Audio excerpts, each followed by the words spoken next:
Hello everybody, Jordan here, the PH is silent. Let's talk about the currency of the Forgotten Realms.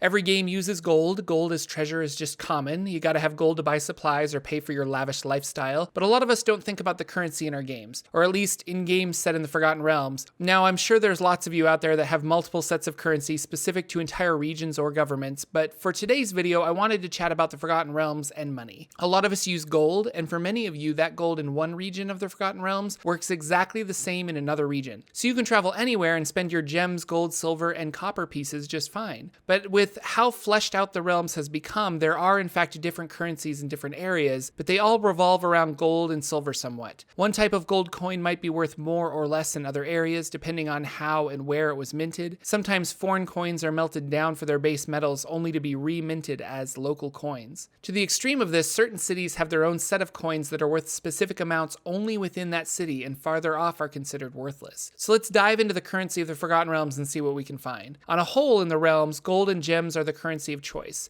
Whatever gold won't buy you, gems usually will. From the lowest we have copper coins, then silver, electrum, gold, and platinum pieces. Typically a coin's value is expressed in the weight of the precious metal of which it's made of. The value of each has changed throughout the editions of D&D. First edition, for example, 1 platinum was worth 5 gold, but today in 5th edition, 1 platinum is worth 10 gold. And I had to look up what electrum is, because I'm dumb and I don't know my metals, but for those of you like me, I'm happy to share that it is a naturally occurring alloy of gold and silver with small amounts of copper and other metals in it, which makes electrum coins fit nicely in between silver and gold ones. Nearly every major city has their own denominations and mint their own currency. If you travel to you'll find gold pieces specific to the local governments called danters. In Calamshan, an electrum piece is called a centarche, and a gold piece is a bicenta. In Cormyr, the royal coinage is stamped with a dragon, and their gold coins are stamped with a lion on one side. This leads to gold coins throughout the realms being referred to as golden lions. Not just coins, but certain areas mint bars of gold, silver, platinum, etc. Many merchants prefer to use trade bars,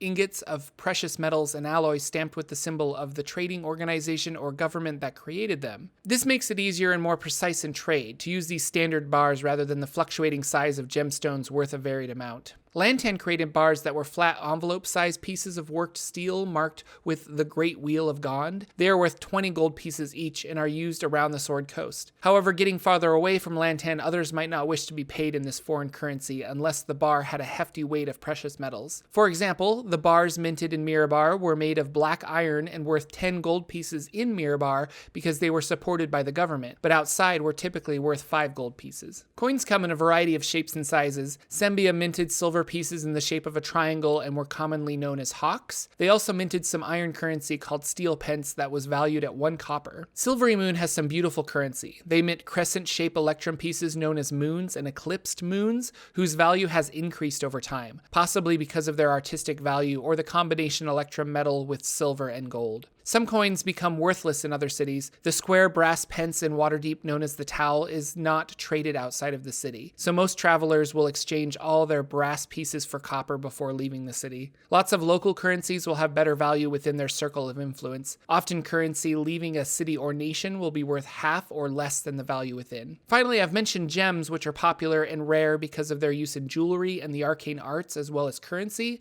but there are other non-coin currencies. Some art pieces are used as currency or used for trades such as small ivory or jade statues. These art pieces might be exchanged for coin if a traveler doesn't want to carry around small statues. Paper currency can be found in certain areas, really just glorified IOUs, but if stolen, the new owner can then redeem the worth of the paper note. To keep these official, they are often marked on one side with the symbol of a particular mercenary company and authorize payment to the holder. Fantasy coins are fun, and if you're interested in obtaining some prop coins for your home campaign, I'd like to recommend Mythic Mint, who sponsored this video. They've got a Kickstarter going on now where you can grab some copper, silver, and gold coins. They sent me some of the silver ones, which are really fun. If you are interested in grabbing some fantasy coins, be sure to check out their Kickstarter. Links in the doobly-doo. Thanks for watching, everyone. I hope you enjoyed this extra Forgotten Realms video as much as I had fun researching it, and I'll see you all in the next one.